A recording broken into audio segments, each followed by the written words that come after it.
Dokter, saya mau tanya, sakit saya kanker nasofaring. Sudah di radioterapi, di sinar 40 kali. Kemo 9 siklus. Alhamdulillah benjolan di leher kanan saya sudah kempis. Cuma keluhannya masih suka kerasa pegal.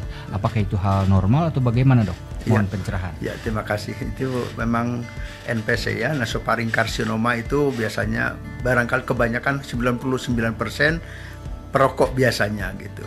Mungkin Bapak ini bekas perokok ya. Jadi itu memang habis di kemoterapi, di radioterapi itu pasti namanya jaringan. Kalau radiasi itu, radioterapi itu kan dihangatkan, dipanaskan, ada zat radiasinya, itu pasti akan mengganggu atau mempengaruhi lah jaringan sekitar tenggorokan itu, makanya agak sedikit kaku. Itu biasa, nggak ada masalah itu. Gitu. Nggak ada masalah ya? Nggak ada masalah, cuman memang harus selalu anjuran dari dokter, biasanya dokter THT biasanya, itu harus kalau konsul atau harus kontrol lagi, kontrol, jangan sampai lewat. Nah, gitu itu dia. Kalau ada keluhan ya. Baik.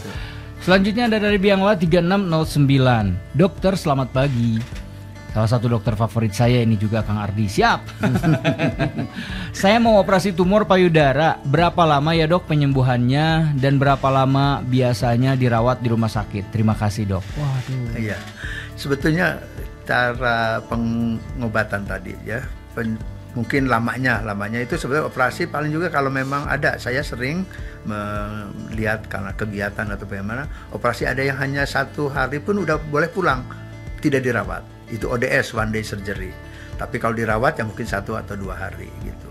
Nah, kalau penyembuhannya itu nanti dari kontrolnya itu nanti itu tidak bisa dipastikan harinya, karena itu kadang-kadang tergantung dari kondisi pasien masing-masing. Kadang-kadang pasien ada yang punya penyakit kencing manis, misalnya diabetes mellitus, itu akan mempengaruhi penyembuhan gitu. Jadi itu pastinya mungkin antara 2-3 minggu udah kering biasanya gitu. Gitu. Dan juga kita sesudah operasi diambil, biasanya kita tunggu dalam seminggu 2 minggu itu hasil PA, patologi anatominya keluar nanti, apa tumor jinak atau tumor ganas. Kita periksa ke dokter patologi anatomi. Ada lagi dokter yang berarti membantu. Itu selalu ada sinergi ya? Harus sinergi, harus kerjasama itu.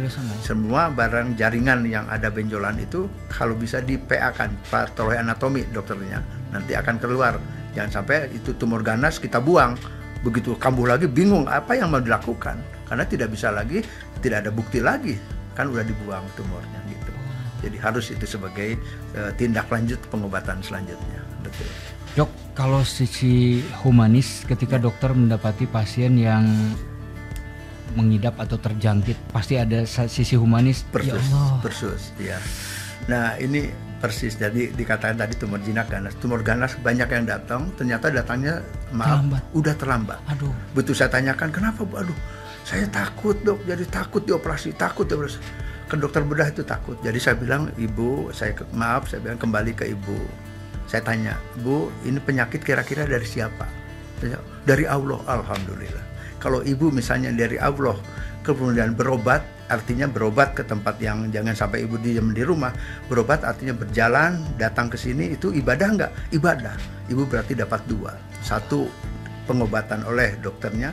Kedua itu ibadah karena ngikutin ikhlas, diberi penyakit oleh Allah, itu adalah kifarat. Ngorot-ngorot dosa Ibu. Sampai nangis Ibu itu, aduh Ibu, Dok, sebetulnya saya takut, tapi ternyata kok dokternya baik. Saya bilang, saya langsung saya gamparin Ibu. Enggak mungkin, saya akan ngobatin, akan bantu. Saya bilang gitu. Jadi itu. Saya yakin Mitrex dimanapun Anda berada, ketemu dokter hadiahnya pasti high spirit langsung. Wah, saya sampai Allahu Akbar, luar biasa dokter hadiahnya, alhamdulillah ya. Luar biasa, hebat Rumah Sakit Intan Husada. Kemudian nih dari Bianglala 3789. Dok, saya pernah operasi tumor payudara pada tahun 2016. Dan sampai sekarang saya tidak melakukan check up ke dokter bedah manapun. Pertanyaan saya, apakah kemungkinan tumor payudara tersebut bisa muncul lagi? Aduh, 3789. Iya. Itu namanya tumor, tadi kan dikatakan itu punya genetik. Nah, seperti mungkin Mbak ini, Ibu ini udah pernah tumor. Itu sebetulnya Ibu udah punya genetik, punya sifat untuk jadi tumor. Jadi tumor itu udah diambil tahun 2016, 6 tahun ini. Berarti tahun itu mungkin tumor jinak ya, saya nggak tahu ini PA-nya. Tapi kalau timbul lagi, bisa timbul lagi karena ibu punya genetik. Tapi tadi kalau ibu mencegah dengan makanan yang tidak berlebih, insya Allah tidak akan kambuh gitu. Gitu aja. Insya Allah tidak akan kambuh ya. Baik, selanjutnya ini dari Bapak siapa ini 0502 nih. Dokter katanya pria bisa tumor payudara juga, Dok. Apakah pria bisa diperiksa sendiri atau bagaimana? Betul. Emang pria bisa. Pria namanya ginekomastia. Ya, ginekomastia. Jadi itu sering terjadi pada anak belasan tahun atau pada orang tua lebih dari 60 tahun ada itu membesar.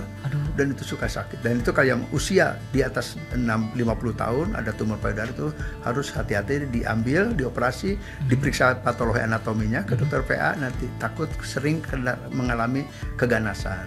Tapi kalau anak yang di belasan tahun itu suka terjadi itu besar sebelah, itu harus dioperasi juga. Karena apa? Tadi dikatakan adanya hormon estrogennya anak itu yang laki-laki lebih tinggi kadang-kadang. Harusnya rendah, ini tiba-tiba tinggi.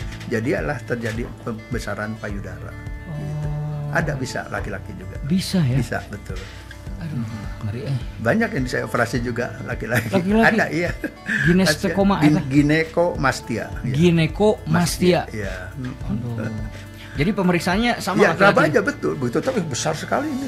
Yang satunya biasa, yang satunya ada menjendol di tengah. Kalau ini saya besar lemak ini. Lemak. Aduh. Oh ya.